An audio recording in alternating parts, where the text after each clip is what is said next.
कानी बहू। किशोरी लाल जी के बेटे राघव की शादी की बात जगह जगह चल रही थी, लेकिन किशोरी लाल जी को कोई लड़की पसंद ही नहीं आती थी। और उसकी एक ही वजह थी, किशोरी लाल जी का लालची होना। उनको लड़की वालों से मोटा दहेज चाहिए था और इसी चक्कर में एक दिन वो एक बहुत पैसे वाले के घर अपने बेटे का रिश्ता लेकर पहुंचे। उस आदमी का नाम था ओम प्रकाश। देखिए किशोरी लाल जी, मेरी एक ही बेटी है और मेरी सारी संपत्ति जायदाद सब कुछ मेरी बेटी नैना का ही है। पापा, नाम से लगता है बहुत खूबसूरत होगी। कितना अच्छा नाम है ना, नैना। ओ, वैसे बात तो सही है आपकी। अब इतना पैसा है, जमीन जायदाद है, इकलौती बेटी, आप भी क्या करेंगे? सब कुछ उसे ही देंगे ना। बिल्कुल ठीक पहचाना आपने। बस बेटी की शादी और सारी जायदाद उसके नाम। पापा, बिना देखे हाँ कर दीजिए ना। इतना अच्छा रिश्ता फिर कहाँ मिलेगा? माला माल हो जाएंगे हम। मैं अपनी बेटी को बुलाता हूँ। अरे नहीं नहीं नहीं नहीं, आपकी बेटी का नाम नैना है, सुनकर ही लगता है बहुत सुंदर होगी। रहने दीजिए अंकल, मैं तो आपकी बेटी के नाम से ही इतना खुश हो गया हूँ कि उसे बिना देखे शादी करने को तैयार हूँ। अब तो मैं उसका चेहरा सीधे शादी के बाद ही देखूंगा। और इस तरह राघव नैना का चेहरा नहीं देखता और उससे शादी कर लेता है। शादी के बाद अपनी सुहाग रात पर जब राघव नैना का घूंघट उठाकर देखता है तो नैना की आंखें बंद थी। कितने खूबसूरत हो तुम नैना, जरा अपनी आंखें खोलकर मेरी तरफ देखो तो सही।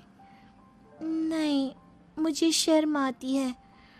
अरे, मैंने तुम्हें शादी से पहले भी नहीं देखा और अब अगर तुम आंखें खोलकर मुझे देखोगी भी नहीं तो मुझे अच्छा कैसे लगेगा? इससे पहले कि नैना अपनी आंखें खोलकर राघव की तरफ देखती, अचानक से लाइट चली गई और राघव नैना को पूरी तरह से देख भी नहीं पाया। अगली सुबह नैना राघव के लिए नाश्ता बनाकर लेकर आई। अरे ये क्या, आधा पराठा सेका हुआ है और आधा बिल्कुल कच्चा। ये तुमने क्या किया नैना? बहू, तुमने क्या आधा पराठा तवे से नीचे लटका कर रखा था जो आधा सिका है और आधा कच्चा? मुझे जितना दिखेगा उतना ही तो सीखूंगी ना पापा जी। जहाँ जहाँ मुझे नजर आ रहा था वहाँ मैंने सीख लिया, जहाँ जहाँ नहीं दिखा वहाँ कच्चा रह गया होगा। इसका क्या मतलब है? ये कैसा मजाक कर रही है तुम? अरे बहू, तुमने इतना लंबा घूंघट क्यों लगाया हुआ है? देखो, हमारे घर में बहुओं को बेटी की तरह रखा जाता है और फिर तुम तो इतना सारा माल लेकर आई हो। देखो, ये घूंघट डालकर रखने की कोई ज़रूरत नहीं है। हाँ नैना, पापा जी ठीक कह रहे हैं, तुम तो आराम से रहो, अपना ही घर समझो। नैना अचानक से अपना घूंघट उठा लेती है। अरे ये क्या पापा, नैना की तो एक आंख फूटी हुई है। नाम से नैना, लेकिन ये तो कानी बहू निकली। मेरे साथ धोखा हुआ है, धोखा। बिना दिखाए अपनी कानी लड़की मेरे संग ब्याह दी। मुझे कानी बीवी नहीं चाहिए। मुझे अभी ओम प्रकाश जी से बात करनी पड़ेगी। आखिर उन्होंने मेरे साथ ऐसा किया क्यों? अरे, आप लोगों ने ही तो पापा से कहा था कि आप लोग शादी से पहले मुझे देखना नहीं चाहते। अब मेरे पापा पर क्यों इल्जाम लगा रहे हैं? अरे लेकिन उन्हें बताना तो चाहिए था ना कि तुम कानी हो, एक आंख से तुम्हें दिखाई नहीं देता।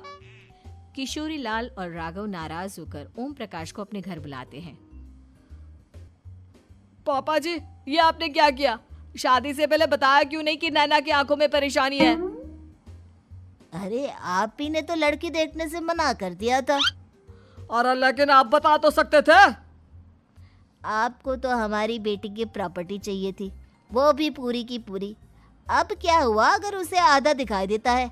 प्रॉपर्टी तो आपको पूरी मिल गई ना। अरे ये क्या बात हुई? मेरी शादी प्रॉपर्टी से नहीं, आपकी बेटी से हुई है। अब ये तो पहले सोचना चाहिए था, तब तो मेरी प्रॉपर्टी देखकर तुम्हारी जुबान लप लपा रही थी। लेकिन मैं कानी लड़की को अपनी बीवी बनाकर नहीं रख सकता। पापा, कुछ करिए ना आप। हाँ, करता हूँ। देखिए ओम प्रकाश जी, आप हमारे साथ ऐसा नहीं कर सकते। और तुम देखो, अगर तुमने मेरी बेटी से शादी तोड़ी ना, तो जो भी प्रॉपर्टी मैंने तुम्हें दी है वो तो पूरी की पूरी वापस ले ही लूँगा, और आधी प्रॉपर्टी तुम्हारी भी लूँगा। अरे मेरी आधी प्रॉपर्टी भला क्यों लेंगे आप? इसलिए क्योंकि मेरी बेटी को आधा नज़र आता है और उसकी नज़र अभी तक तुम्हारी आधी जायदाद पर ही पड़ी है। अब तुम उसे घर से निकालोगे तो कुछ तो लेकर जाएगी ना। और अगर हम आपकी बेटी को अपने घर की बहू बना कर रखे तो? तो तुम्हारी पूरी प्रॉपर्टी तुम्हारी ही रहेगी, और जो मैंने तुम्हें दिया है ना, उसमें से बस मैं आधा लेकर जाऊंगा। अरे लेकिन अब आप अपनी दी हुई प्रॉपर्टी में से आधी वापस क्यों लेकर जाएंगे? अगर मैं आपकी बेटी को अपनी पत्नी बनाकर रखने को तैयार हूं तो? इसलिए ताकि भविष्य में अगर तुम मेरी बेटी को धोखा दो तो उसके पास कुछ तो रहे जो पति का हो। वैसे मेरे पास तो बहुत कुछ है, लेकिन अपने पति की कोई निशानी तो उसके पास होनी चाहिए ना। अब अगर तुमने मेरी बेटी को कानी कहा तो तुम्हें प्रॉपर्टी भी कानी ही मिलेगी, पूरी नहीं। जमाए राजा। किशोरी लाल और राघव समझ चुके थे कि वो बुरी तरह फंस चुके हैं और अब उनके पास वहां से निकलने का कोई चारा नहीं है। अब समझ में आया ना, लालच बुरी बला होती है। एक तो तुम्हें प्रॉपर्टी मिली, ऊपर से बीवी मिली, उसमें तुम्हें नखरे भी दिखाने हैं। आए बड़े, चुपचाप बैठो दोनों। कुछ दिनों के बाद नैना राघव की कार लेकर बाजार घूमने निकलती है और जब कार लेकर वापस आती है, ये क्या? एक तरफ से मेरी गाड़ी पूरी खराब हो चुकी है। लगता है तुमने मेरी गाड़ी को किसी दूसरी गाड़ी के साथ एक्सीडेंट किया है। अरे अरे कितना बड़ा नुकसान कर दिया तुमने बहू। वो क्या है ना पापा जी, मुझे एक आंख से दिखाई नहीं दे रहा था, सामने से गाड़ी आ रही थी। मुझे तो सिर्फ आधा ही दिखाई दिया और वो गाड़ी मेरी कार से रगड़ते हुए निकल गई। अब मैं क्या करूं बताओ?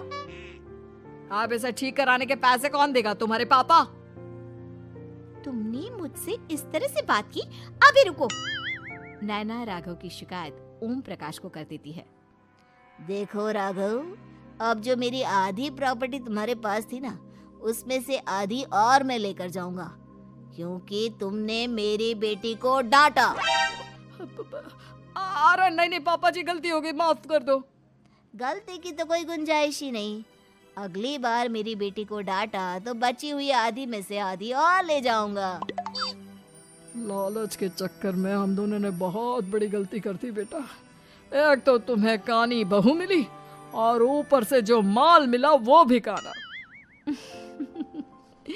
इस तरह राघव की हर एक गलती पर ओम प्रकाश उसकी प्रॉपर्टी का आधा आधा हिस्सा लेकर अपना सारा माल वापस ले गया और राघव को कानी बीवी से काम चलाना पड़ा।